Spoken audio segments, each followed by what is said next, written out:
At 38 years old, Naomi Carter had learned how to smile through humiliation. So when her younger cousins laughed in first class while taking selfies for social media, she stayed quiet and looked out the airplane window instead. "Make sure you tag this one," her cousin Brielle whispered loudly. "Our charity trip to save our lonely cousin." The other girls burst into laughter. Naomi pretended not to hear. She had spent most of her life sacrificing for other people. After her mother died, she raised her younger brother instead of attending college. She worked double shifts at a nursing home for years so he could become a lawyer. When her aunt lost her home, Naomi emptied her savings to help her, but kindness had never made her glamorous. At family gatherings, her cousins compared engagement rings while Naomi washed dishes in the kitchen.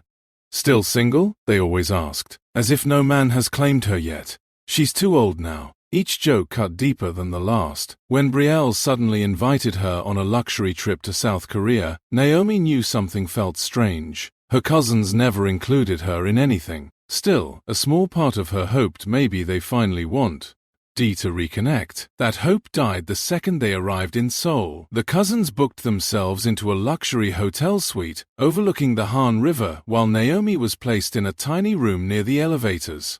At dinner that night, Brielle ordered expensive champagne and smirked at Naomi. "So," she announced loudly, "our sweet cousin has never even been kissed in Korea yet." The entire table laughed. Naomi forced a smile. "I'm okay with my life," she said softly. "Sure you are," another cousin replied. "You spent your youth taking care of old people while we actually lived." The words hit harder than Naomi expected. For a moment, she felt ashamed of herself. Ashamed of the wrinkles near her eyes, ashamed of her plain clothes, ashamed that nobody had ever chosen her. Across the restaurant, a tall man in a black suit quietly watched everything.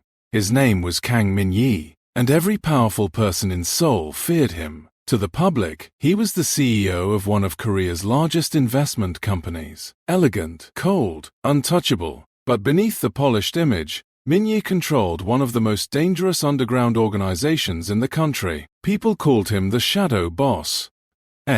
He noticed Naomi because she was different from everyone else in the restaurant. She wasn't trying to impress anyone. While her cousins obsessed over photos and attention, Naomi thanked every waiter politely. When she noticed a nervous waitress accidentally spill water near their table, Naomi immediately helped clean it up before the manager could yell at her. "It's okay," Naomi told the trembling girl warmly. "Accidents happen," the waitress nearly cried from relief. Min-yi watched silently. Most wealthy customers would have demanded compensation. Naomi simply smiled kindly and returned to her seat while her cousins mocked her for acting poor. Something about her stayed in his mind. The next afternoon, the cousins dragged Naomi through Seoul's luxury shopping district, designer stores, jewelry boutiques, cosmetic clinics. Places Naomi clearly couldn't afford. Brielle intentionally handed Naomi bags to carry while they walked ahead laughing. At one point, they entered a high-end jewelry store where a diamond necklace sat under glowing lights. Brielle tried it on dramatically. "How does it look?" she asked. "Perfect," the saleswoman replied. Then Brielle turned toward Naomi with cruel amusement. "You should try it too, just for fantasy purposes." The cousins laughed again. Naomi hesitated but stepped forward politely. The necklace sparkled against her simple navy dress. For one silent second, even the saleswoman stared. Naomi looked beautiful, elegant, timeless, not flashy like her cousins. Real. But Brielle quickly ruined the moment. "Oh my God," she snorted. "She looks like a lonely aunt pretending to be rich." The cousins exploded into laughter so loudly that nearby shoppers turned to look. Naomi slowly removed the necklace. Her cheeks burned with embarrassment. Then a calm male voice spoke behind them. "I'll buy it." The entire store fell silent. Kang Min-yi stepped forward in a tailored black coat, his presence instantly changing the atmosphere. The employees bowed immediately. Even the manager rushed out nervously. "Chairman Kang," he said quickly. Brielle's face lost color. Everyone in Korea knew who Kang Min-yi was, or at least who they thought he was. Min-yi ignored everyone except Naomi. "The necklace suits you," he said quietly. Naomi blinked in confusion. "Oh, no, sir. I can't accept that." "You helped someone yesterday expecting nothing in return," he replied. "Allow me to return the kindness." Her cousins stared in disbelief. For the first time in years, Naomi felt seen, not mocked, not pitied. Seen. Brielle suddenly smiled sweetly, trying to recover. Mr. Kang, we're actually family, I know, Minyi interrupted coldly. The temperature in the room seemed to drop instantly. And I also know exactly how you've treated her. Nobody spoke. Minyi turned back to Naomi. You don't belong beside people who enjoy hurting others. Naomi lowered her eyes, overwhelmed. No one had defended her before.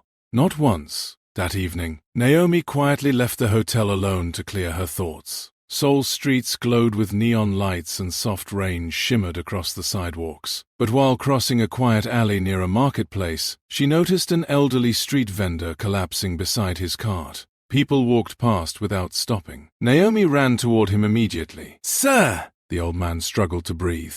Without hesitation, Naomi knelt on the wet pavement, holding his shaking hands while calling emergency services.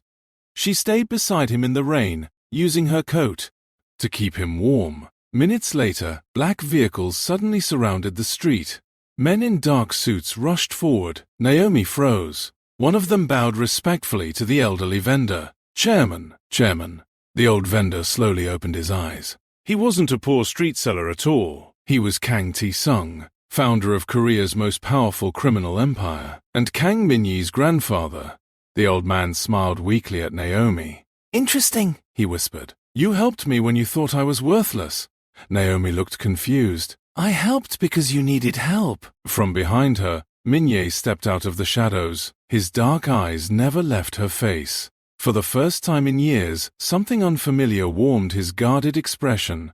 Respect. Meanwhile, back at the hotel, Brielle and the others panicked after learning exactly who Naomi had encountered. Rumors spread fast in Seoul. The mysterious American woman seen beside Kang Min-ye. The same woman he personally escorted home that night. By morning, luxury gifts filled Naomi's hotel suite, designer dresses, flowers, jewelry. But the gift that made her cry was much smaller.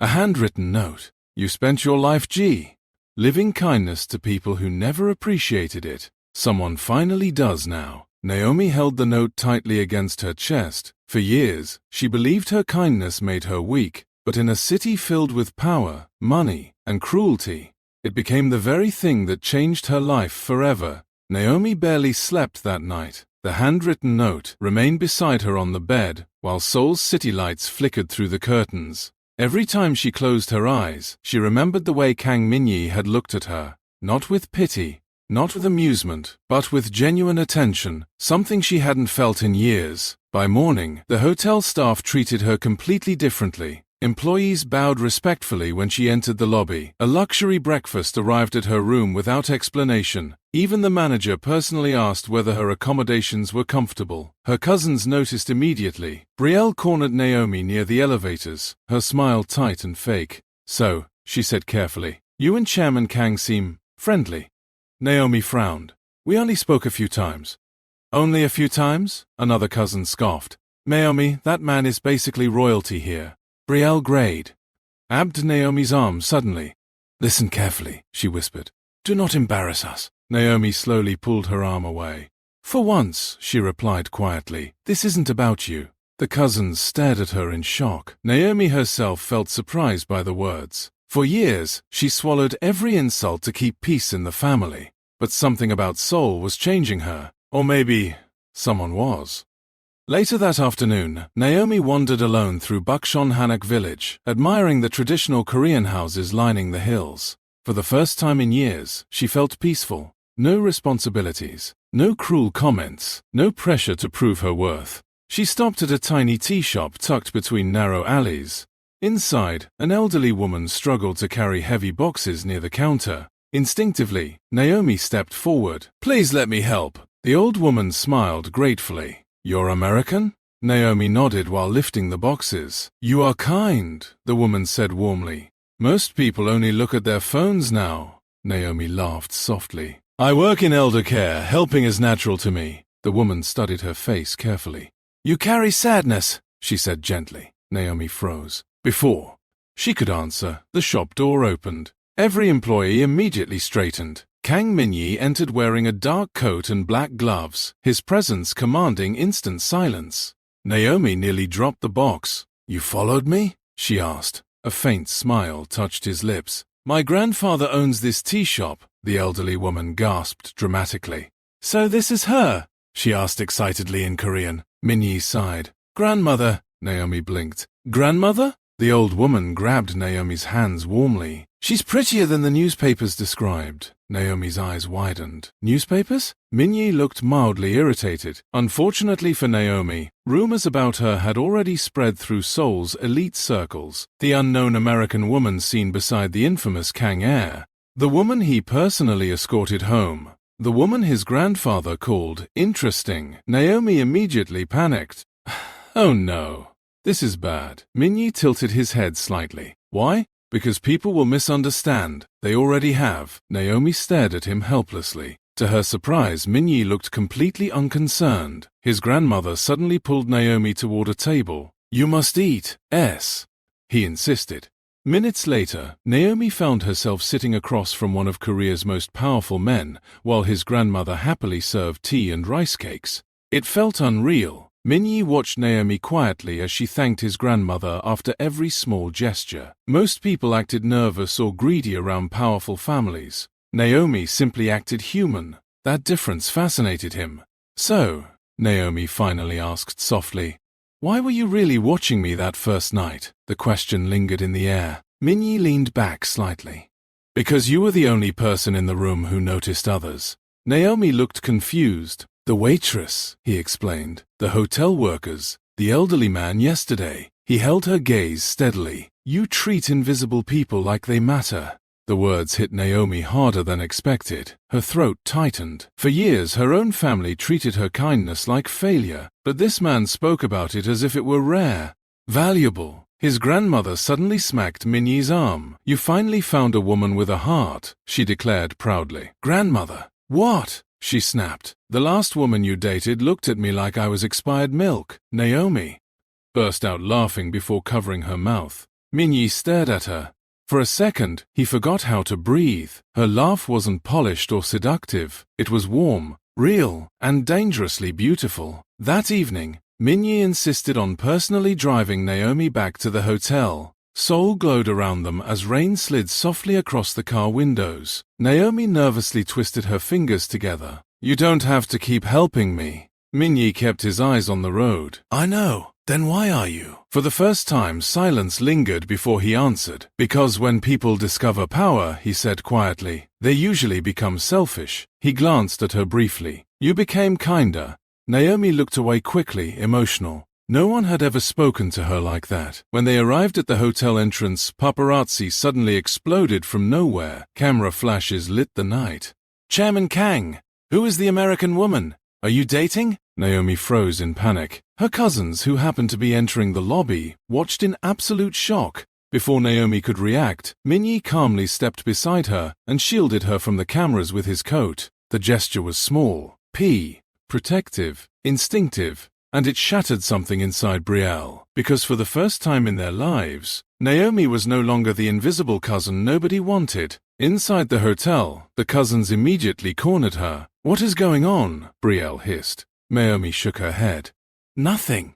"Nothing," another cousin snapped. "That man is worth billions." Naomi flinched slightly. There it was, not concern, not happiness for her, money, status, opportunity. Brielle's expression suddenly changed. Sweet, manipulative. "You know," she said softly, "family should support each other." Naomi stared at her quietly. After years of insults, the sudden kindness felt almost insulting itself. That night, Naomi sat alone on her balcony overlooking Seoul. Part of her felt terrified. Another part felt alive for the first time in years. Then her phone vibrated. Unknown number. She hesitated before opening the message. "I hope Seoul is starting to show you how extraordinary you are." No signature. But she already knew who sent it. For the first time in a very long time, Naomi smiled at her reflection instead of criticizing it. The next morning, Seoul woke up obsessed with Naomi Carter. Her photos stood on entertainment blogs, business forums, and gossip pages across South Korea. Who was the mysterious American woman beside Kang Min-yi? Some claimed she was secretly wealthy. Others insisted she came from political royalty in the United States. One ridiculous article even called her The hidden fiancé of Korea's most feared billionaire. Naomi nearly choked on her coffee reading it. "This is insane," she muttered. Meanwhile, across the breakfast table, her cousins looked ready to explode with jealousy. Brielle slammed her phone down dramatically. "You're trending," she said bitterly. Naomi blinked. "Trending? You have millions of views online right now." Naomi stared in horror. "I don't even know how Korean social media works." "That clearly didn't stop Chairman Kang from noticing you," another cousin snapped. Naomi quietly placed her coffee cup down. Something inside her was beginning to change. For years, she would have apologized to avoid conflict, but now she simply asked, "Why does this upset all of you so much?" The question stunned the table silent. Brielle laughed awkwardly. "Upset? We're just surprised." "No, Naomi replied calmly. "You're angry." The cousins exchanged uncomfortable looks. Naomi's voice remained gentle but firm.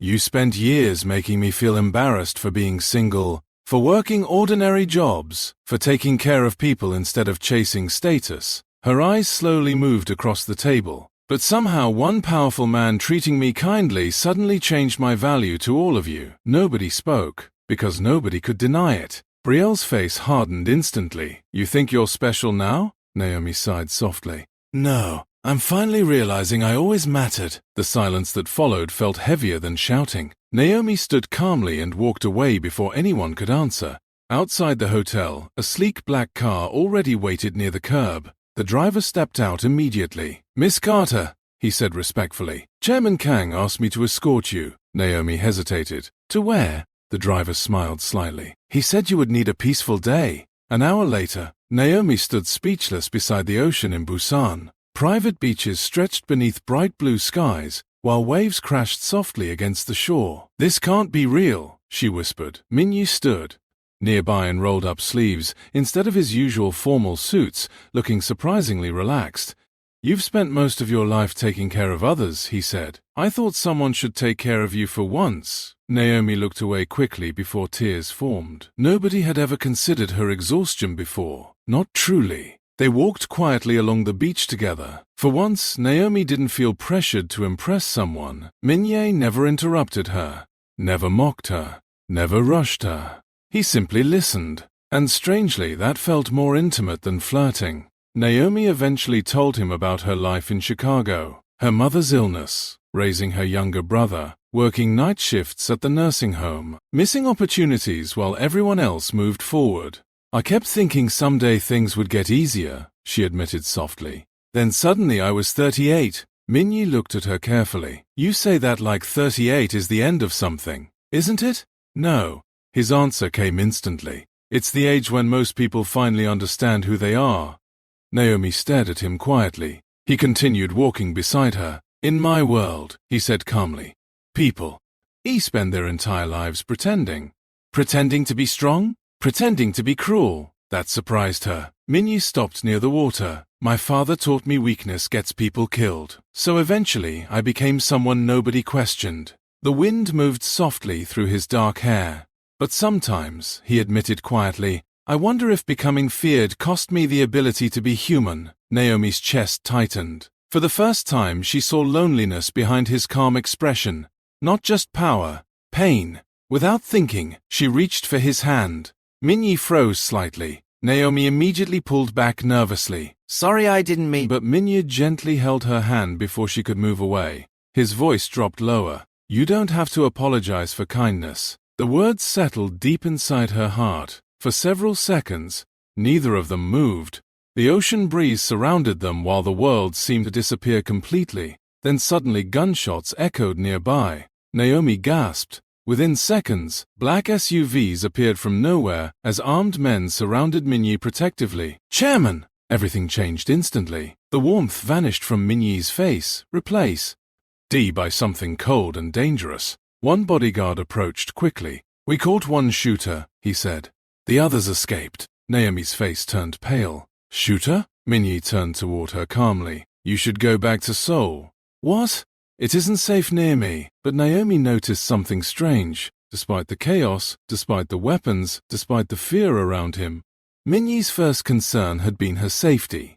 Not himself, her. Police sirens echoed in the distance. The bodyguards prepared to leave immediately. But before Naomi entered the car, she suddenly noticed blood dripping from Minyi's sleeve. Her eyes widened. "You're hurt." "It's nothing."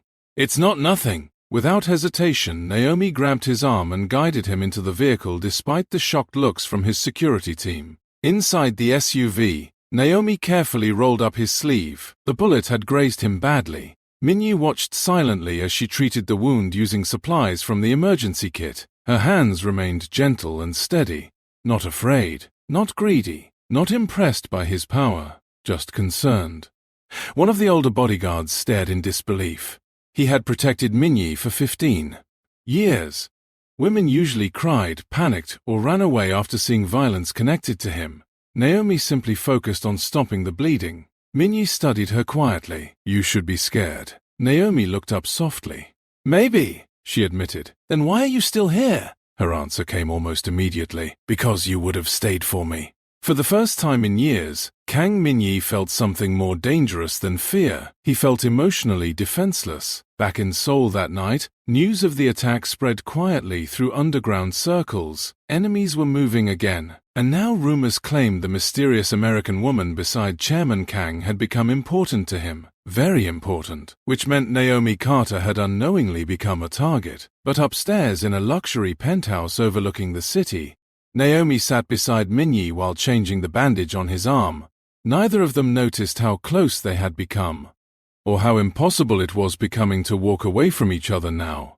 The penthouse was silent except for the distant sound of rain against the windows. Naomi carefully finished wrapping the bandage around Minyi's arm, trying not to look directly into his eyes for too long. Being this close to him felt dangerous in ways she couldn't explain, not because of the Mafia rumors, because of how safe he somehow made her feel. "You should rest," she said softly. Minyi watched her for a moment before speaking. "You're trembling." Naomi immediately pulled her hands back. "I just saw armed men chasing you today. Most people would have run. I almost did. But you stayed." Their eyes met again.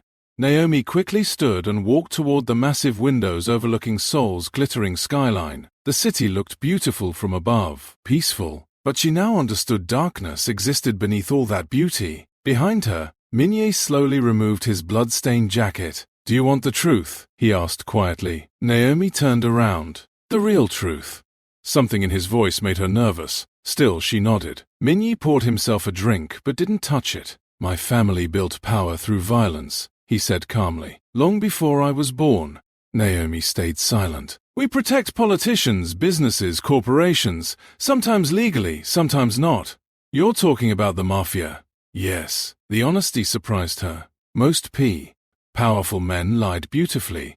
Minyi simply told the truth. "You should hate me now," he added quietly. But Naomi didn't answer immediately. Instead, she asked the question nobody else probably dared to ask him. "Do you hate yourself?" The room fell completely still. Minyi looked at her slowly. For years, people feared him, respected him, used him, but nobody had ever asked if he was okay. His voice lowered. "You ask dangerous questions." Naomi gave a faint smile. "I work with elderly patients. They usually tell the truth near the end of their lives." "And what truth have you learned?" "That lonely people often become hard to survive." Something shifted in his expression then, something painfully human. Before either could speak again, the penthouse doors suddenly opened. Several men in black suits entered hurriedly. The atmosphere changed instantly. One of them bowed respectfully. "Chairman, the board members are waiting." Minyi's face became cold again. Professional, untouchable. Naomi suddenly realized this was the version of him the world knew. The terrifying version. As Minyi prepared to leave, another man entered behind the guards. Tall, elegant, and furious. His eyes landed immediately on Naomi. "So the rumors are true." Minyi's expression darkened instantly. "Seojun." The newcomer looked Naomi up and down with visible disbelief. "This?" he said coldly. "This is the woman causing problems." Naomi stepped back slightly. Minyi's voice dropped dangerously low. "What's your tone?" But Seojun ignored him. "You're risking everything for an American stranger?" he snapped. "Do you know what people are saying right now?" Naomi looked between them nervously. Minyi remained calm, but his eyes had become icy. "Leave." "No." The tension in the room thickened immediately. Seo-jun turned toward Naomi again. You should go home before you destroy his life. Naomi froze. Min-yi moved instantly. In one terrifying second, he grabbed Seo-jun by the collar and slammed him against the wall. Every guard in the room looked shocked. You will never speak to her like that again, Min-yi said quietly, and somehow his calm tone felt more frightening than shouting. Seo-jun stared at him in disbelief. You've changed. No, Min-yi replied coldly. I'm finally deciding what deserves protection. Now. Mai's heart pounded. Nobody had ever defended her so fiercely before. Not once. Seo-jun eventually straightened his suit and glared at Naomi. You have no idea what world you walked into. Then he left. The doors closed heavily behind him. Silence returned. Naomi slowly looked at Min-yi. Who was that? My cousin. And he hates me already? A surprising smile appeared briefly on Min-yi's face. He hates everyone. Naomi laughed softly despite herself. The tension eased slightly. But deep down, fear had started growing inside her. Not fear of Min-yi. Fear of losing him. Later that night, Naomi couldn't sleep again. She wandered quietly into the penthouse kitchen for water, but froze when she noticed Min-yi standing alone on the balcony outside. Rain poured around him, yet he didn't move. Naomi hesitated before stepping outside carefully. You'll get sick. I've survived worse. She stood beside him silently for a moment. Up close, he looked exhausted, the kind of exhaustion sleep could never fix. Naomi finally spoke softly. You carry everyone's burdens alone, don't you? Min-yi stared out over the city. If people see weakness, they use it. That's sad. It's reality. Naomi shook her head gently. No, she whispered. That's loneliness. Those words hit him harder than bullets ever could. For years, Min-yi convinced himself isolation was necessary, safer. But standing beside Naomi in the rain, he suddenly realized how tired he was of being untouchable. Without thinking, he reached toward her face slowly. Naomi's breath caught. His fingers brushed a strand of wet hair behind her ear with impossible tenderness. You're not afraid of me anymore, he murmured. Naomi looked up at him honestly. I think you're afraid of yourself. For a second, the powerful Mafia boss standing before her looked completely vulnerable. Then suddenly the penthouse alarms exploded loudly. Red emergency lights flashed across the room. Bodyguards rushed forward instantly. Chairman! One guard's face looked pale. There's been a security breach. Min-yi immediately pulled Naomi behind him protectively. Another guard hurried inside carrying a tablet. Someone leaked Miss Carter's identity online. Naomi's stomach dropped. What? The guard hesitated before speaking again. Her home address in Chicago has already been. N posted. Everything inside Min-yi changed instantly. The calm disappeared. Pure rage replaced it. Because now, this wasn't just about him anymore. Someone had threatened Naomi. The room turned deadly quiet. Naomi stood frozen while the bodyguards spoke rapidly in Korean around her. She didn't understand the words, but she understood the fear in their voices. Her address, her real home, leaked to the public. Min-yi grabbed the tablet from his guard and stared at the screen, his jaw tightening dangerously. Who did this? We're tracing it now, the guard replied carefully. Naomi swallowed hard. My brother, she whispered. He still lives there. Min-yi immediately looked at her. Call him. Her hands shook as she reached for her phone. After 3 rings, her younger brother Marcus answered sleepily. Naomi. Marcus, listen carefully, she said quickly. Lock the doors and don't let anyone inside. He sat up instantly. What's wrong? Before she could answer, shouting suddenly echoed through the phone, male voices, a loud crash. Naomi's blood turned cold. Marcus, the call disconnected. No. She tried calling again, but it went straight to the bank. GTT to voicemail. Panic consumed her completely. Min-yi took the phone gently from her trembling hands. Get my jet ready, he ordered calmly. Now. The guards moved immediately. Naomi looked at him helplessly. I need to go home. You will. What if something happened to him? Min-yi stepped closer. Nothing will happen to your brother. His voice remained steady, controlled, but everyone in the room could see the fury behind his eyes. One bodyguard quietly asked, Chairman, should we contact Chicago authorities? No. The single word was ice cold. I'll handle this personally. An hour later, Naomi sat inside a private jet crossing the Pacific Ocean while Seoul disappeared behind them. She couldn't stop shaking. What if they hurt him because of me? Minye sat across from her silently for several moments before answering. This is not your fault. Naomi laughed bitterly. Feels like it is. She stared out the window. My whole life I tried to avoid causing problems for people. Her voice cracked slightly. And now danger follows me because someone powerful noticed me. Minnie's expression darkened. This danger follows me, he corrected quietly. Lie. Not you. Naomi looked at him carefully. For the first time since meeting him, she saw guilt in his eyes. Real guilt.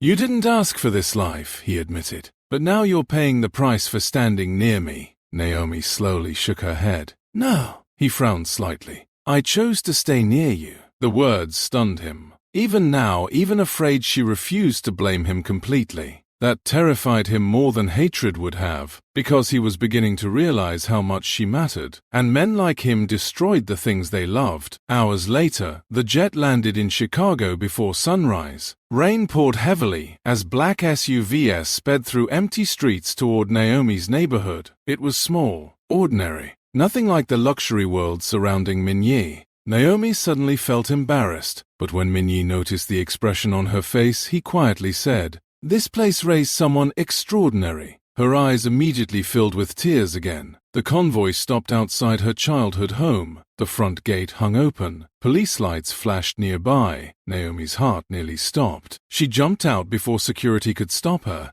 Marcus! Inside the house, Fernie. Tour was overturned and drawers emptied across the floor. But then, Naomi! Her brother rushed toward her unharmed. She collapsed against him in relief. Oh my God! Marcus held her tightly. They were looking for documents, he explained shakily. I think they wanted information about you. Naomi pulled back slightly. Did they hurt you? No. Behind them, Minnie quietly entered the destroyed home. Marcus immediately stiffened after recognizing him. Even in America, people knew Kang Minye's name. You're him, Marcus said carefully. Minye nodded once. Marcus looked between him and Naomi. Then his eyes slowly hardened. This happened because of you. The room fell silent. Naomi immediately stepped forward. Marcus, no, he interrupted. Look around, Naomi. His voice broke with anger. You spent your entire life protecting everyone else. Now who's protecting you? Minye didn't defend himself. Because Marcus wasn't wrong. Naomi looked overwhelmed. For years, she dreamed of someone finally choosing her, protecting her, seeing her. And now that it happened, danger had entered her life too. Marcus looked directly at Minye. If you care about...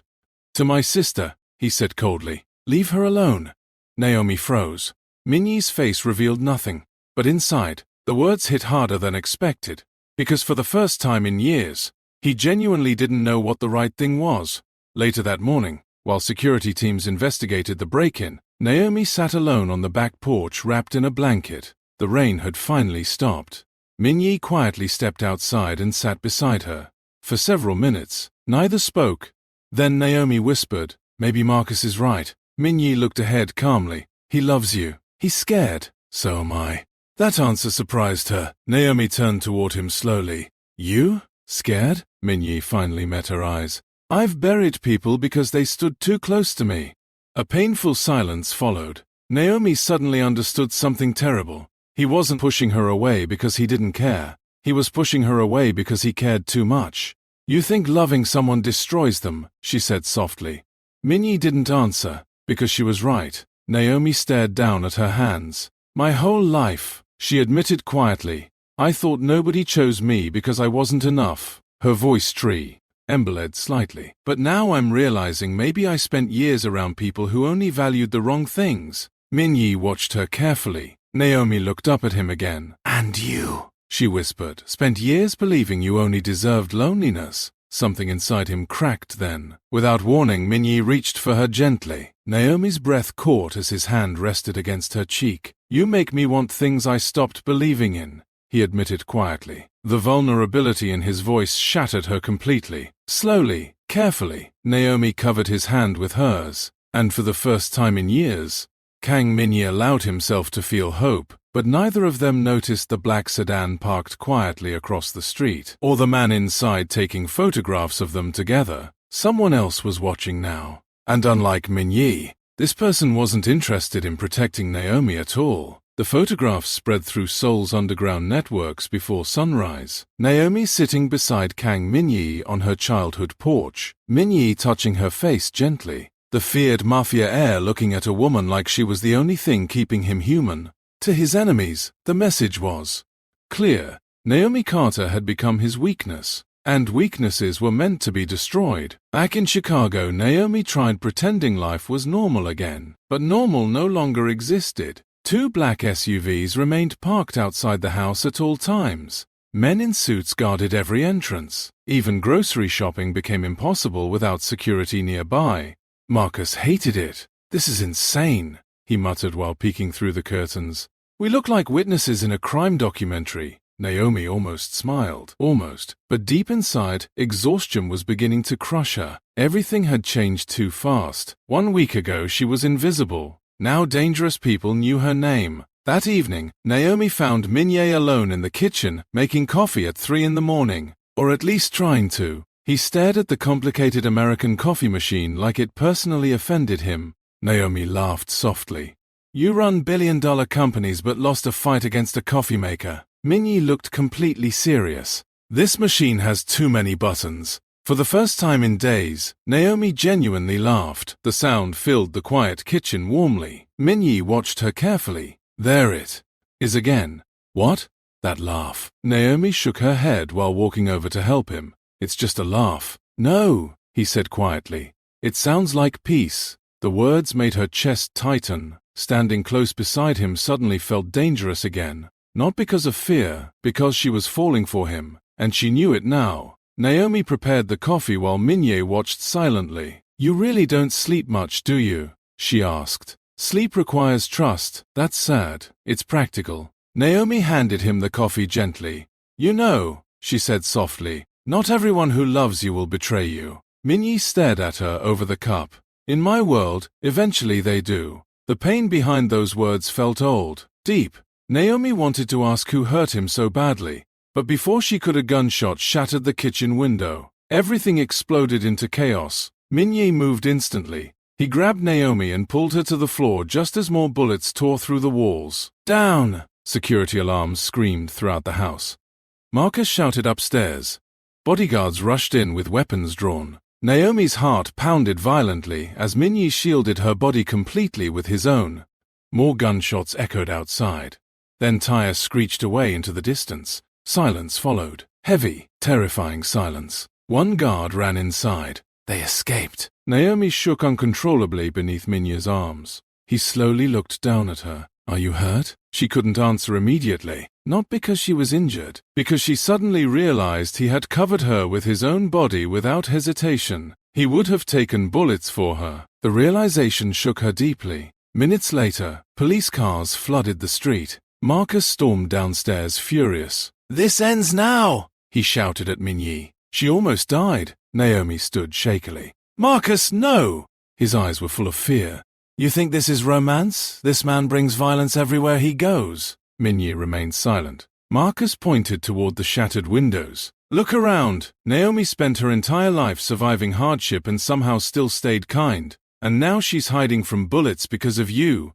The words hit brutally hard because they were true.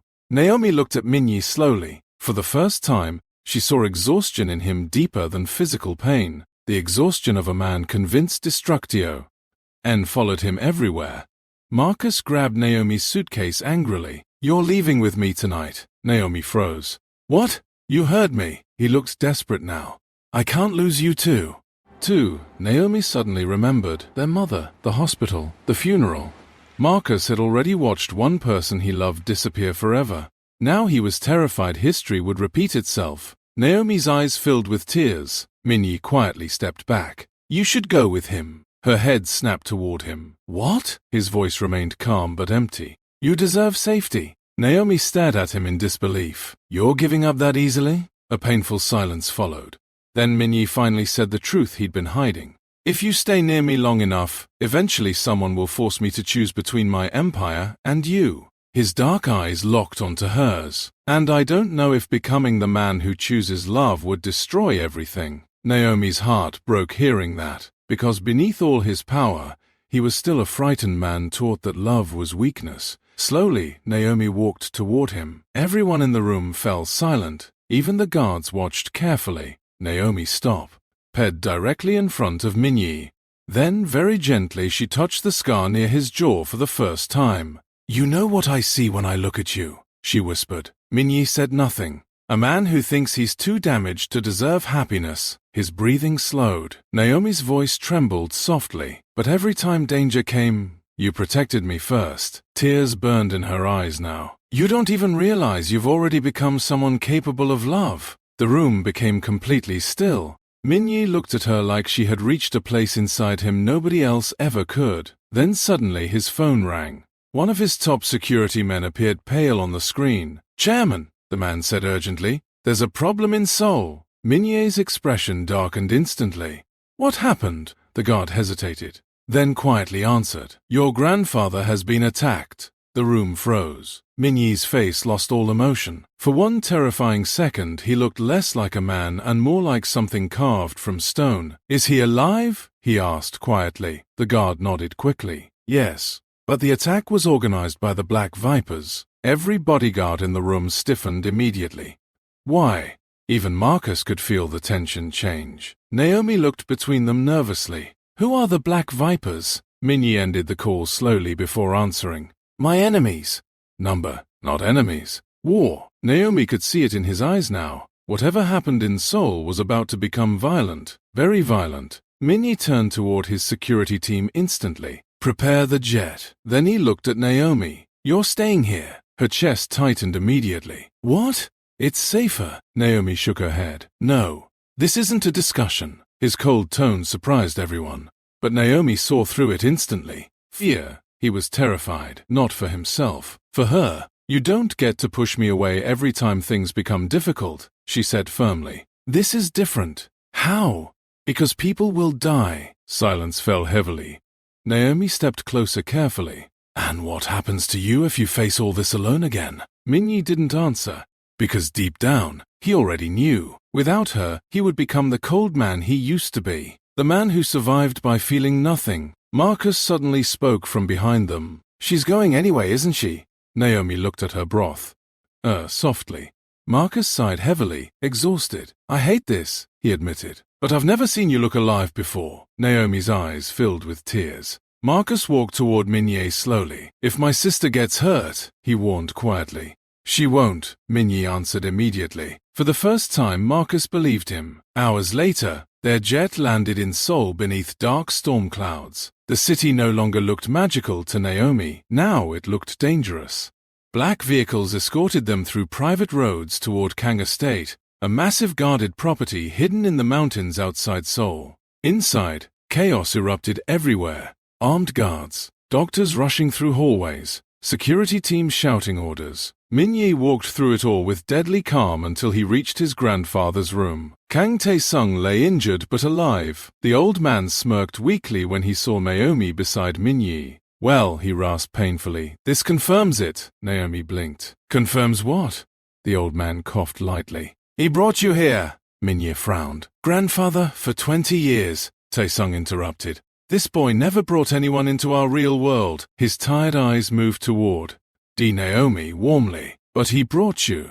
Naomi looked at Minyi slowly, and suddenly she understood. This wasn't just affection anymore. This was trust, the deepest kind. Suddenly, another guard rushed inside. "Chairman," he said urgently, "we located the Black Viper's leader." Minyi stood immediately, but Naomi grabbed his hand before he could leave. The room fell silent. "You don't have to become a monster to protect people," she whispered. Something painful flickered across his face. "I already am one." "No," Naomi said softly. "You're a man who was taught monsters survive longer." Her fingers tightened gently around his hand. "But kindness survived in you anyway." Those words followed Minyi all the way to the underground meeting that night. Rain poured heavily over Seoul as black cars lined abandoned docks near the river.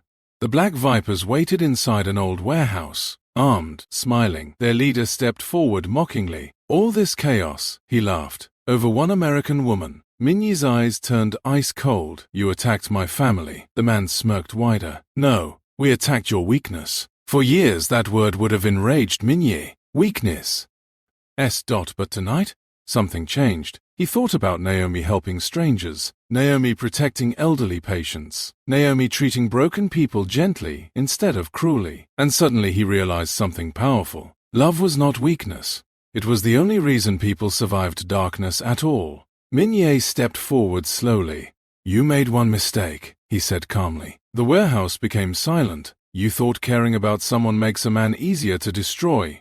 His voice dropped lower, "But it actually gives him something worth protecting." What happened afterward became legend in Seoul's underground world. The Black Vipers disappeared completely within weeks. Their power collapsed overnight. And for the first time in years, Kang Minyi walked away from unnecessary bloodshed instead of toward it, because someone had finally reminded him he still had a soul worth saving. Months later, autumn painted Seoul gold and crimson. Naomi stood nervously on a rooftop garden overlooking the city while soft lights glowed around her. She wore the same diamond necklace from the jewelry store, the one she never wanted to accept. Footsteps approached behind her. Minyi. But tonight, he looked different. Lighter somehow, less haunted. Naomi smiled softly. "You're late. I had to finish something important." "What?" Minyi stepped closer. "Changing my life." Her heart skipped painfully. For a moment, neither spoke. Then Minyi reached into his coat slowly. Naomi's breath caught, not from fear this time. Hope. He held out a small velvet box. "I spent most of my life believing power mattered more than love," he admitted quietly. His dark eyes held hers completely. "Then you walked into my world carrying kindness like it was strength." Naomi's eyes filled instantly. Minyi opened the box carefully. Inside rested a ring simple enough to feel sincere, yet beautiful enough to take her breath away. "You saw humanity in me when even I couldn't find it anymore." His voice softened. "So Naomi Carter." For the first time in his life, the feared Mafia boss looked nervous. "Will you stay beside me? Not because you need protection." He took her trembling hand gently. "But because you choose me too." Naomi couldn't stop crying now. 38 years old, after years of feeling unwanted, forgotten, invisible, someone finally chose completely. Not despite her kindness, because of it.